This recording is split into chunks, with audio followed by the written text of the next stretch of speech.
testosterone makes men in my female form.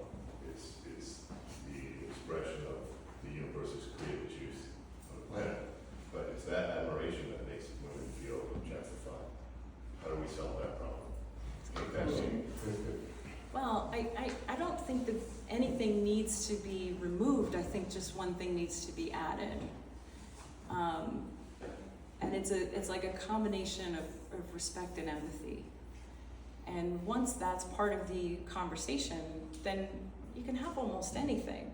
Because, you know, women also like to be admired and we like to be beautiful and enjoyed, but it's when our own psychology is not part of that, or if it's ignored, or if it's trying to be manipulated or controlled, then that's the problem.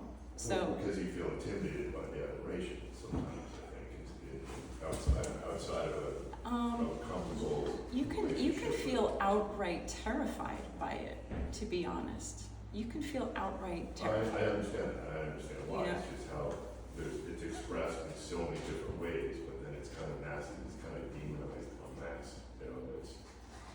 Well, I don't think it should be. I don't think that's the right answer, is for it to be demonized. I think that it's just a matter for both men and women to have room to learn and grow and empathize with each other, respect each other, listen to each other, and then go from there.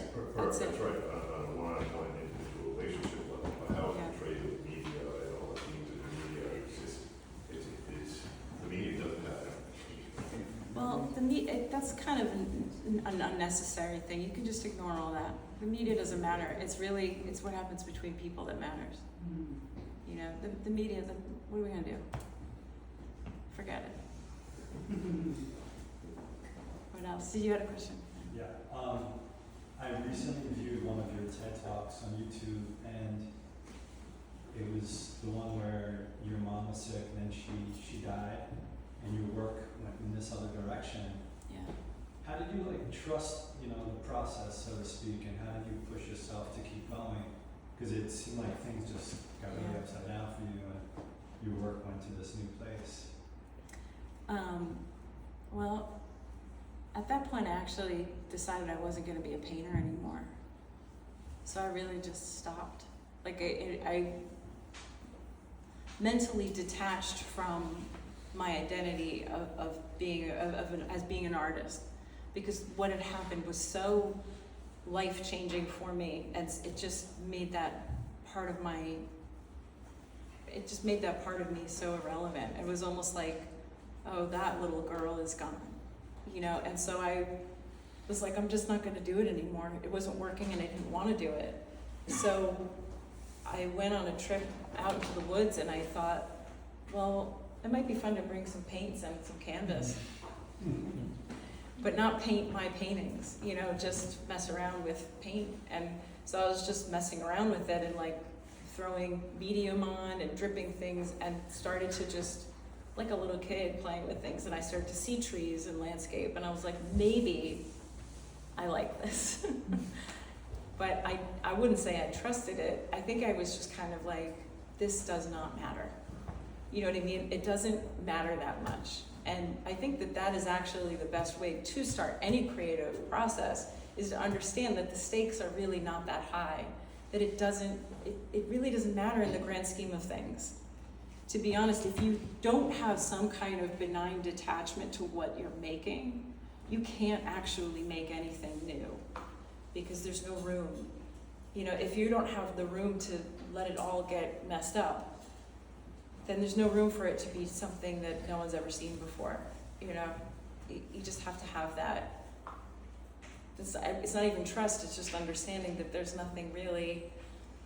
only one way to do it. And if you don't do it with some acceptance of risk, then you're not going to be able to do it anyway. So just allow for that 30 to 60% failure in there. And there's a lot of paintings that are not hanging on this wall that I have made too, that aren't that great. So yeah, I wouldn't say I trusted it, but I was curious. So, and I didn't think I had much to lose. Yeah. you ever feel yourself completely breaking away from photos?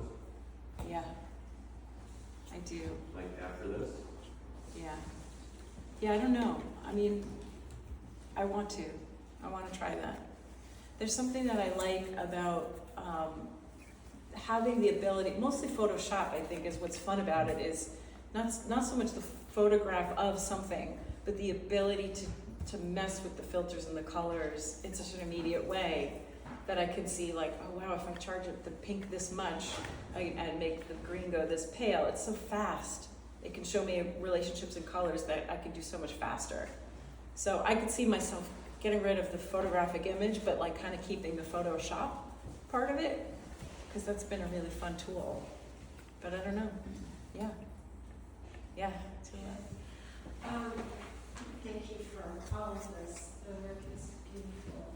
Thank you. But I do have a couple of strategic questions. Okay.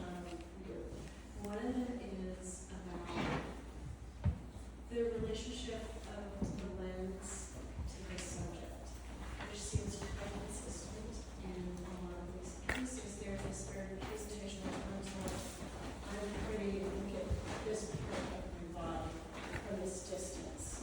Presentation. And so I'm interested in whether or not you played or are considering playing with changing the orientation of the viewer, which is us, the site. Either getting much closer or further away, or seeing a unique positions in a more distorted space, if there's more space between the subject and the viewer. I'm just tossing this out only because I see that frontal presentation and wonder when you talk about abstraction and distortion, that's something that informs maybe a grittier way of looking at something and making it more ambiguous, since that seems to be something we're searching for. Yeah, I have a few pieces. I have a lot of other pieces that do that. You know, back views, views from the bottom, views from overhead. I did a ton of aerial views for a while. I did underwater pictures where you're looking up at the reflection coming back. I mean, I've done a lot of it, and I think for me, I feel exhausted by a lot of it. So I don't know what's left, but there was something that simplified the problem of collage by just keeping it frontal. I mean, in profiles, there's a lot of profiles here. Thank you. Eric and Dan? I don't. I'm getting a great education here, so that's fabulous. But I wish we could talk also about for your paintings. I want to talk about your paintings. un autre fois.